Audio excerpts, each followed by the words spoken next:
Texas, rightly, and I would highly recommend you stay this way, stayed away from federal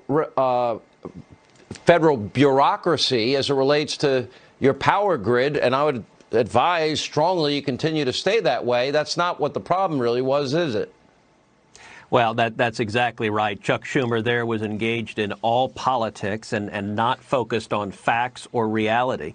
The facts or reality are that Texas has some of the lowest energy prices in the country. The cost of living is affordable. There's a reason people are fleeing the state of New York. There's a reason people are fleeing the state of California, because the cost of living is so high that working men and women can't afford to be there, whereas in Texas, the cost of living is much, much lower.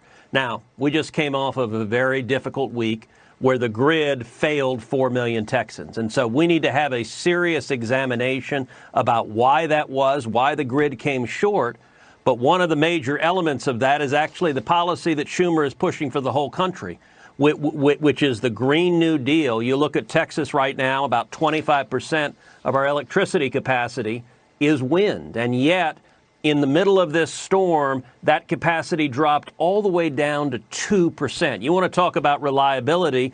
The reality was, in the cold, the wind turbines froze and the power generation wasn't there. That needs to be fixed. And by the way, that's the solution Schumer is trying to force on the whole country. And right now, the Democrats want to federalize power in the state of Texas. We need to make sure this never happens again, that you don't have 4 million people losing their power. And I got to say, Texans are ticked off that the energy capital of the world, that our grid didn't meet the energy needs of our state. And I'm confident Texas is going to make sure that doesn't happen again, not by doubling the cost of people's electricity bills, but by making the grid more reliable and more resilient.